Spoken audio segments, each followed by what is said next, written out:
Rebonjour tout le monde, donc on est sur le bloc de d'un 6 VTI, 16 soupapes.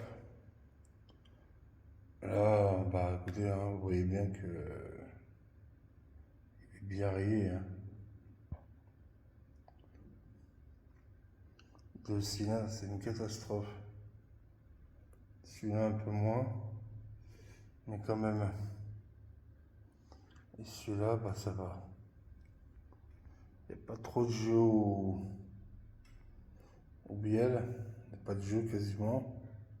Mais par contre, j'ai peur que ça soit ovale et qu'il fasse rectifier pour le rendre rond. Donc, moi, ça va s'arrêter là parce que j'ai pas de tour, j'ai rien, je suis pas équipé pour. Donc, là, on va aller contrôler la culasse après, voir si elle a pas morflé elle aussi. S'il n'y a pas une soupape qui soupape. Hein. Donc, c'est un peu chiant, quoi. Comme, hein. Faut jouer au courant, hein, c'est comme les PureTech, quoi. Sauf que voilà, quoi. Je comprends pas que j'ai des bons moteurs que je vois. Bon. Faire un 1,6 litre et avoir autant de merde. Je vous parle pas d'un 1,4 litre, hein, c'est quasiment la même merde. Voilà quoi. Il y a des machins qui auraient pu être mieux étudiés que ça. Franchement.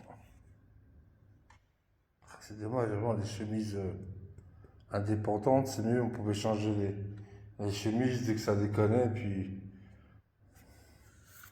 j'ai plus rien en matériel de contrôle mécanique, plus de régler, plus rien. En tout cas, le vilebrequin est pas marqué. Hein, nos amis, les soupapes qui soupapent sont bien rangés là-bas. Et là, on a des pistons bielles.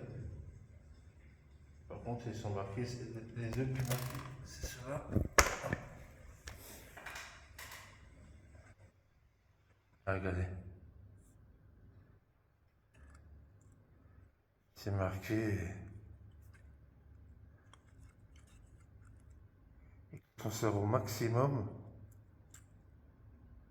Il reste encore un jeu au niveau des segments qui, quand même, c'est important. Hein. Donc, c'est des bielles fracassées. Vous savez, c'est des bielles qui sont d'un coup et puis qui sont cassées. Et ça fait une rainure ici, ça fait bizarre. C'est chelou, mais il paraît que c'est mieux. Je sais pas. Parce que les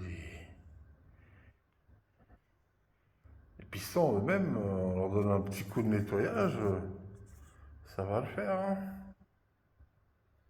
CD 97 02. Faire une petite photo, on va mieux nettoyer ça et je vais peut-être envoyer où j'envoie le bloc et je me fais chier à tout refaire, mais au moins je pars sur l'idée que c'est bien, mais j'ai pas encore contrôlé la culasse. C'est le problème, parce que j'ai peur que la culasse soit un petit peu. Voilà. Donc pour l'instant, ça suit son cours. De toute façon, tout est fermé. Lundi, c'est férié. On ira mardi, Inch'Allah, si on a le temps. Ça, on va donner aux spécialistes. Hein. Comme ça, il me dira combien ça coûte et si c'est faisable. Si c'est récupérable. Si c'est pas récupérable, eh ben, écoute, on va faire les annonces du bon coin. Hein. Parce que le problème, comme je vous ai expliqué dans une autre vidéo, moi je peux pas acheter un moteur, même chez un professionnel avec un certain prix. Parce que alors, déjà, j'ai pas le budget. Et deux, aucun me dit compression. Est-ce que vous avez fait des tests de compression? Ah non, mais les garanties, non, non, non. Oui, les garanties. Si le moteur est posé comment on appelle ça, chez un professionnel. Mais un mécano de cité, il va le faire, moi je vais le faire moi-même. J'en ai monté des monteurs, c'est pas le souci, mais j'en ai vendu plein en Afrique en plus des bagnoles, des pièces. détaché en Albanie, à l'époque, quand j'étais encore jeune. Je suis un vieux con. C'est marrant, hein. Et demandez pas de garantie, hein, demandez ta parole. Hein. À mon avis, il faut un appareil pour mesurer l'opalisation. Je l'ai pas, j'ai pas acheté un truc qui coûte 500 balles. Parce que il est propre encore. Hein. Il est propre, mais ce serait dommage. J'en tirerais même pas 20 € à la ferrer. C'est le pire. Donc, ouais, les garanties, comme je disais, les garanties sont valables que pour les professionnels, quoi. Si c'est pour donner un code de balle à un professionnel pour qu'il vous le monte, ben c'est bon, je peux le faire aussi. Hein. Ou alors, on verra. On verra, parce que là, c'est parler pour parler, ça sert à rien. On verra si c'est pas ovalisé, là. J'ai un... À l'œil, je sais pas trop. À l'œil, je ne sais pas trop. Il m'a l'air quand même... ces deux-là, là, bon, à part les marques et tout, après, il faut voir... bon, je pense qu'il a jamais été fait. Donc, il est encore en code de... Il y a encore au moins une ou deux codes de réparation là-dessus. Et voilà, quoi. Après, il y a juste à changer les pistons, et puis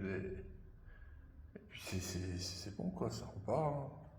Comme en 40, on va même gagner un peu de chevaux, parce qu'automatiquement, on va grandir les chambres, ça sera plus en 1600, mais ça sera peut-être en 1620 ou 1650. On va gagner 300 chevaux. Non, j'ai rigole.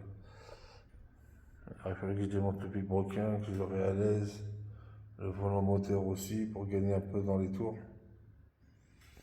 On va pas faire ça sur une voiture qui transporte un enfant handicapé, on va pas se fâcher, ça sert à rien. Donc voilà. Donc bon, ça suit son cours, mais c'est assez facile à démonter, trop facile à démonter. Voilà. Quand c'est trop facile, la finalité c'est la merde. C'est une loi en mécanique, c'est comme ça. Quand tout va bien, vous démontez un truc et tout, et à la fin, bah, puis, sur ce, on se retrouve dans une prochaine vidéo où on contrôlera la culasse. Salut tout le monde!